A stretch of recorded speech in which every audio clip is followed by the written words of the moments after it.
Hello दोस्तों, welcome to my channel technical information Assam.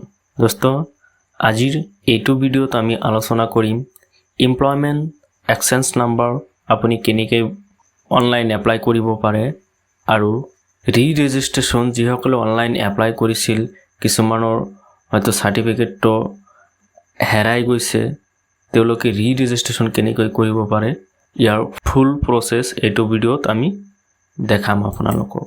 ইয়াৰ যেটো official website আছে হেতু হল RTPS আসাম। এটু আপুনি সিম্পলি সার্চ কৰি দিব। সাৰ্চ কৰি দিয়াৰ পিছত আপোনাৰ সন্মুখত এটু এটা ওয়েবসাইট আহিব সেৱা সেতু আসাম।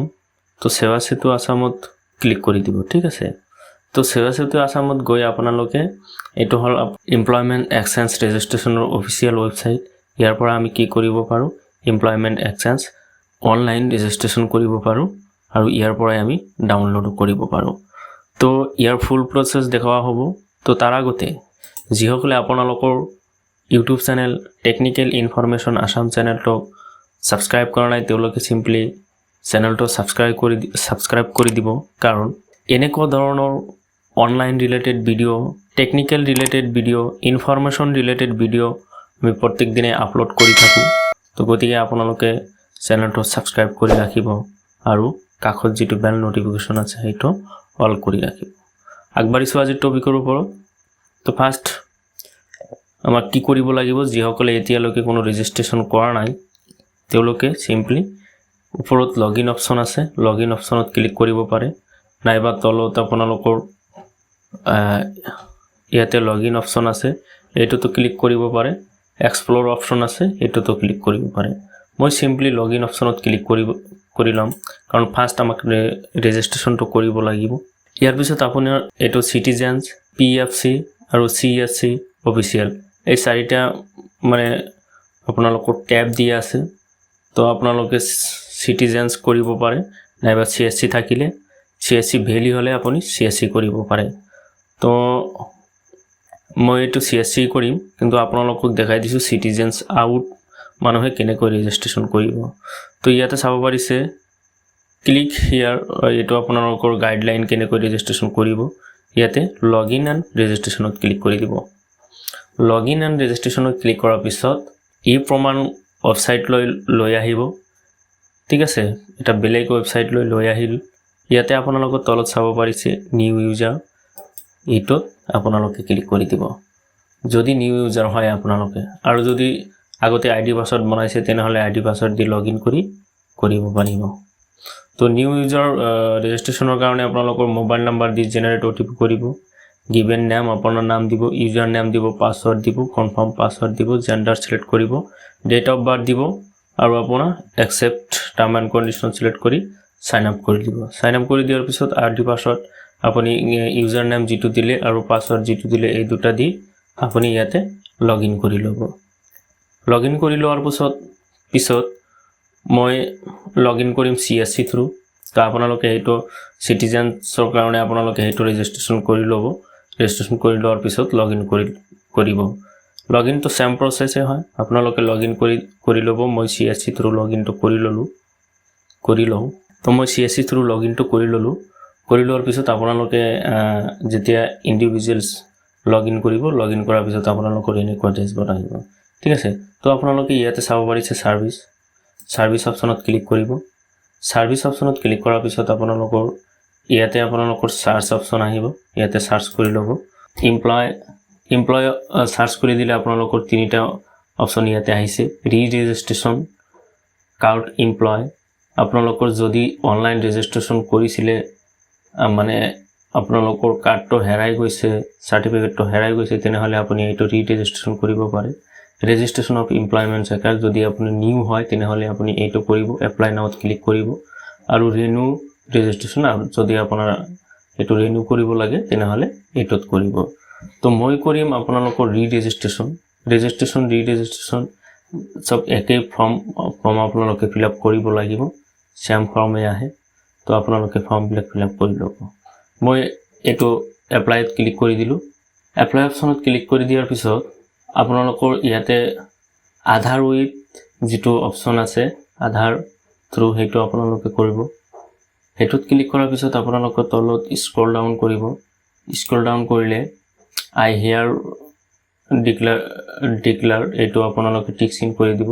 ইয়াৰ পিছত আধাৰ নাম্বাৰ, আপোনাৰ নেম দিয়াৰ পিছত ভেৰিফাই আধাৰ কৰিব। ভেৰিফাই আধাৰ কৰাৰ পিছত আপোনাৰ মোবাইল নম্বৰত, আধাৰ ৰেজিষ্টাৰ মোবাইল নম্বৰত OTP যাব। OTPটো আপোনালোকে ইয়াতে বহাই দিব লাগিব। তো মই OTPটো বহাই আছোঁ। বহাই দিয়াৰ পিছত আপোনালোকে ভেৰিফাই অপশ্যনত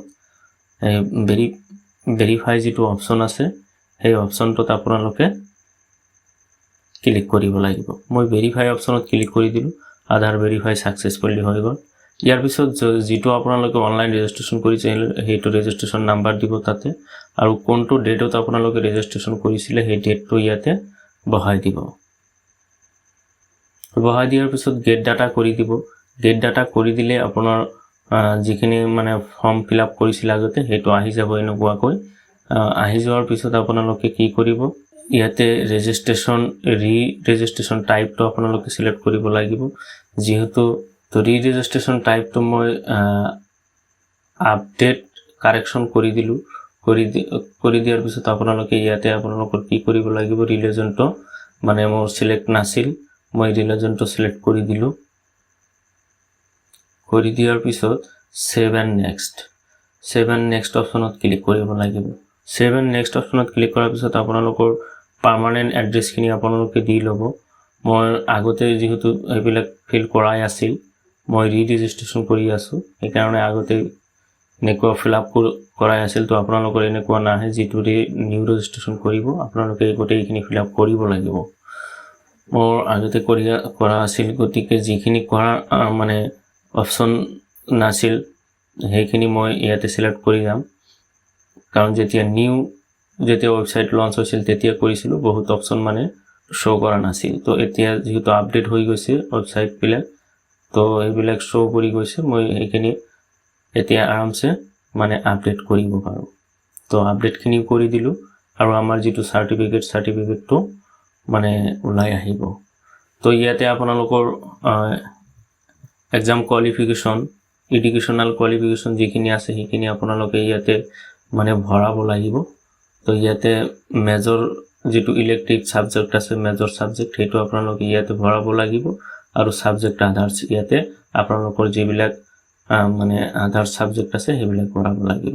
মোৰ গোটেইখিনি মানে এলোমেলো হৈ গৈছে, মানে আগতে কৰা আছিল। তো বহুতখিনি মানে ক'লোঁ আগতে যে নিউ ৱেবছাইট আছিল, সেইকাৰণে বহুত এনেকুৱা ধৰণৰ হৈ আছে।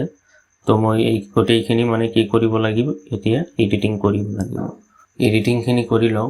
তো এইখিনি আপোনালোকে হয়তো জানিবই যে কি কৰিব লাগে, আপোনালোকৰ মেজৰ ছাবজেক্ট কি আছে আৰু আধাৰ ছাবজেক্টবিলাক কি আছে সেইবিলাক আপোনালোকে ইয়াতে ভৰাই ল'ব। মই ভৰাই আছোঁ, আপোনালোকে এইখিনি মানে ফিল আপ কৰি ল'ব। তো মই ফটাফট ফিল আপ কৰি যাওঁ। ইয়াৰ পিছত যিখিনি আপোনালোকৰ বৰ্ড ইউনিভাৰ্চিটি আছে সেইখিনি মোৰ এলোমেলো হৈ আছে, তো সেইখিনি মই মানে ঠিক কৰি ল'লোঁ। তো আপোনালোকে এইখিনি দি দিব আপোনালোকৰ বৰ্ডখিনি। তাৰপিছত ইনষ্টিটিউশ্যন, স্কুল, কলেজৰ নাম সেইখিনি আপোনালোকে ইয়াতে ভৰাই ল'ব লাগিব। মই গোটেইখিনি ভৰোৱা আছে, কিন্তু এইবিলাক অলপ এডিটিং কৰিব লাগিব। ইয়াৰ পিছত ডেট অফ পাছিং, আপোনালোকে কিমান চনত কিমান তাৰিখে পাছ কৰিছিল সেইখিনি আপোনালোকে ইয়াতে দিব লাগিব। কোনটো এক্সাম কিমান চনত পাছ কৰিছিলে, কিমান ডেটত, কোন ডেটত, সেইখিনি আপোনালোকে ইয়াতে দিব লাগিব। আপোনালোকৰ যিটো চাৰ্টিফিকেট আছে চাৰ্টিফিকেটত এইখিনি ডেট দিয়া আছে। তাৰপিছত ৰেজিষ্ট্ৰেশ্যন নাম্বাৰখিনি আপোনালোকে ৰেজিষ্টাৰ নাম্বাৰ যিটো আপোনালোকৰ ৰেজিষ্টাৰ থাকে সেই ৰেজিষ্টাৰত আপোনালোকৰ ৰেজিষ্টাৰ নাম্বাৰখিনি আছে, সেইখিনি ভৰাই ল'ব। মই সেইখিনি ভৰাই দিলোঁ। তাৰপিছত পাৰ্চেণ্টেজ অফ মাৰ্ক, আপোনালোকৰ যিখিনি পাৰ্চেণ্টেজ আছে সেইখিনি আপোনালোকে ইয়াতে ভৰাই দিব। মই গোটেইখিনি ফিল আপ কৰি দিলোঁ। ফিল আপ কৰি দিয়াৰ পিছত আপোনালোকৰ এই ডিভিশ্যনখিনি চিলেক্ট কৰি দিব। মই গোটেইখিনি দিয়াই আছে। তাৰপিছত ইয়াতে আপোনালোকৰ যদি আধাৰ কোৱালিফিকেশ্যন থাকে তেনেহ'লে সেইখিনি ভৰাব। মোৰ আধাৰ কোৱালিফিকেশ্যন আছে PGDCA, মই এইখিনি কৰি দিলোঁ। কৰি দিয়াৰ পিছতে গোটেইখিনি আপোনালোকৰ এই ইছ্যু বাই কোনটো আপোনালোকৰ হেৰিৰ পৰা হ'লে বৰ্ডৰ নামটো লিখিব। ইয়াৰ পিছত কিমান তাৰিখে পাছ কৰিলে সেইটো আপোনালোকে ইয়াতে দি দিব। দি দিয়াৰ পিছত আপোনালোকৰ লেংগুৱেজটো ইয়াতে দিব লাগিব কি লেংগুৱেজ আপুনি ৰিড ৰাইট স্পীক কৰিব পাৰে সেইখিনি আপোনালোকে ইয়াতে দি দিব ইয়াৰ পিছত আপোনালোকৰ যি ভাষা আপুনি জানে যি লেংগুৱেজ আপুনি জানে সেইখিনি আপোনালোকে ইয়াতে এড কৰি যাব ইয়াতে এড অপচন আছে প্লাছ অপচনত ক্লিক কৰিলে এড হৈ যাব তো মই যিখিনি জানো ভাষা সেইখিনি মই এড কৰি দিলো কৰি দিয়াৰ পিছত আপোনালোকে 7 নেক্সট অপচনত ক্লিক কৰিব লাগিব তাৰ আগতে মই গোটেইখিনি মানে ডিটেইলছ এবাৰ চাই লওঁ মই গোটেইখিনি ডিটেইলছ ঠিকই আছে তো এতিয়া 7 নেক্সট অপচনত ক্লিক কৰাৰ পিছত আপোনালোকৰ ইয়াতে ওয়াৰ্ক এক্সপেৰিয়েন্স যদি ওয়াৰ্ক এক্সপেৰিয়েন্স আছে তেনেহলে আপোনালোকে ইয়াতে ওয়াৰ্ক এক্সপেৰিয়েন্স খিনি আপোনালোকে দিব যদি নাই তেনেহলে নিদিব তো মই নিদিলো ইয়াতে আপোনালোকৰ কাৰেন্ট এমপ্লয়মেন্ট স্ট্যাটাস এটো আনএমপ্লয়েড দি দিছো দি দিয়াৰ পিছত আপোনালোকে 7 নেক্সট অপচনত ক্লিক কৰি দিব 7 নেক্সট অপচনত ক্লিক কৰাৰ পিছত আপোনালোকৰ ডিস্ট্ৰিক্ট এলিমেন্টাৰী এক্সচেঞ্জ গুৱাহাটী এটো আমাৰ গুৱাহাটী অফিচৰ হয় এই কাৰণে এটো আহিছে 7 নেক্সট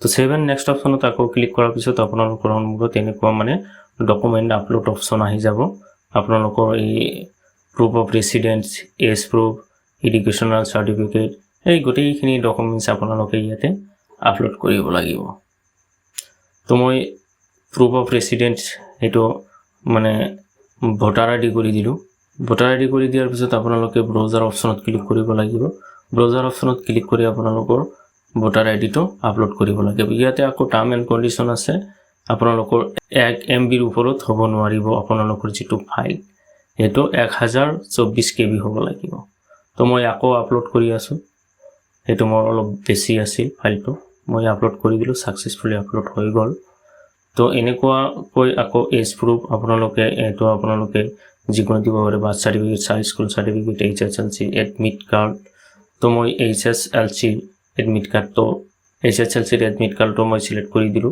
ইয়াৰ পিছত আপোনালোকৰ নিচিনা আকৌ সেম প্ৰসেছত ফিলআপ কৰি দিলো মানে এইখিনি গোটেইখিনি ডকুমেন্টস মই আপোনালোকৰ সন্মুখত ফিলআপ কৰি দেখাই দিলো মানে এনেকুৱা কৈ আপোনালোকে মই বাকিখিনি স্কিপ কৰি গৈছিলো আপোনালোকে এনেকৈ কৈ গোটেইখিনি মানে ডকুমেন্টস ফিলআপ মানে আপলোড কৰি দিব আপলোড কৰি দিয়াৰ পিছত 7 নেক্সট অপচনত ক্লিক কৰি দিব তো মই আপোনালোকক দেখাই দিলো মানে কেনেকৈ এটা তো 7 নেক্সট অপচনত ক্লিক কৰাৰ পিছত আপোনালোকৰ ইয়াতে যিখিনি বস্তু আপোনালোকে আপলোড কৰিলে যিখিনি ডিটেইলছ আপোনালোকে ফিলআপ কৰিলে গোটেইখিনি আপোনালোকে এবাৰ চাই লব তো মোৰ গোটেইখিনি ঠিকই আছে মই এইখিনি বস্তু আপোনালোকক হাইড কৰি দিম যেহেতু সিকিউৰিটিৰ কথা আছে তো পাৰ্সোনাল ডিটেইলছ এইখিনি মানে হাইড কৰিব লাগিব ইয়াৰ পিছত আপোনালোকে এইখিনি বস্তু কি কৰিব পাৰে প্ৰিন্ট কৰিব পাৰে তো মই প্ৰিন্ট কৰাৰ পিছত মেক পেমেন্টত ক্লিক কৰি দিলো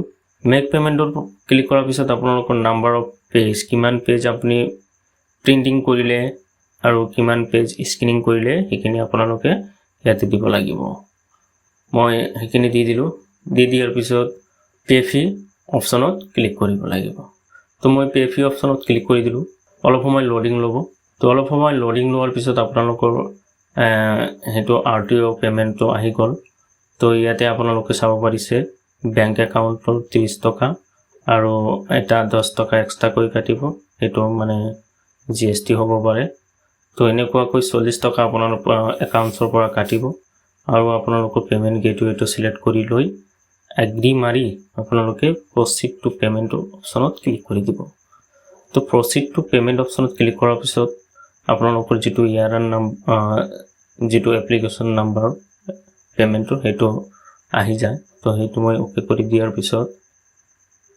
অলপ সময় লোডিং ল'ব মানে পেমেন্ট গেটৱে তো অলপ বিজি থাকে তো অলপ সময় লোডিং লোৱাৰ পিছত আহি গল টাৰ্ম এণ্ড কন্ডিশনত ক্লিক কৰিব ক্লিক কৰাৰ পিছত ইয়াতে আপোনাৰ UPI নম্বৰ UPI ID টো ইয়াতে টাইপ কৰিব তো মই UPI ID টো টাইপ কৰি আছো তো আপোনালোকে টাইপ কৰি ভেৰিফিকেশন কোডটো ফিলআপ কৰি আপোনালোকে কমপ্লিট পেমেন্ট অপচনত ক্লিক কৰিব কমপ্লিট পেমেন্ট অপচনত ক্লিক কৰাৰ পিছত আপোনালোকৰ এনেকুৱা মানে যেটো পেমেন্ট গেটৱে দিলে হেটো পেমেন্ট এই এলাৰ্ট যাব পেমেন্ট মোৰ সাকসেসফুল হৈ গল মই পেমেন্ট সাকসেসফুলি কৰি দিয়াৰ পিছত আপোনালোকৰ GRN নাম্বাৰটো আহি যায় তো গোটেইখিনি মই মানে পেমেণ্ট কৰা শেষ হৈ গ'ল।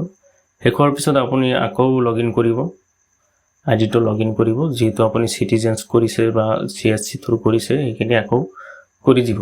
লগ ইনটো কৰাৰ পিছত আইডি পাছত বহাই আপোনালোকৰ ইয়াতে আপোনালোকৰ পেণ্ডিং এপ্লিকেশ্যন ষ্টেটাছত আপুনি ক্লিক কৰিব।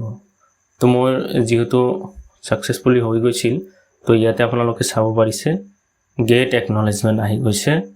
তো পেমেন্ট পেন্ডিং মানে অলপ সময় লাগে পেমেন্ট সাকসেস হওঁতে। মোৰ গেট একনলেজমেন্ট যেহেতু আহি গৈছে, তো ইয়াতে আপোনালোকে চাব পাৰিছে যে মোৰ আইডেন্টি কাৰ্ডটো ওলাই আহিছে, মোৰ সাৰ্টিফিকেটটো অলৰেডি ওলাই আহিছে।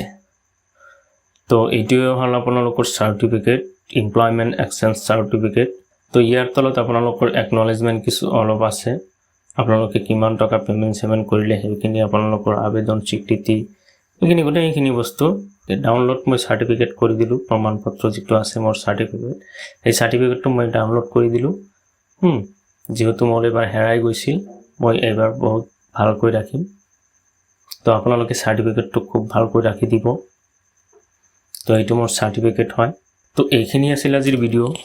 যদি আপোনালোকৰ ভিডিঅ'টো ভাল লাগিছে তেনেহ'লে আপোনালোকৰ বন্ধু বান্ধৱীলৈ ভিডিঅ'টো শ্বেয়াৰ কৰিব আৰু এটা লাইক কৰিব। থ্যাংক ইউ, মিলিছোঁ নেক্সট এটা ভিডিঅ'ত।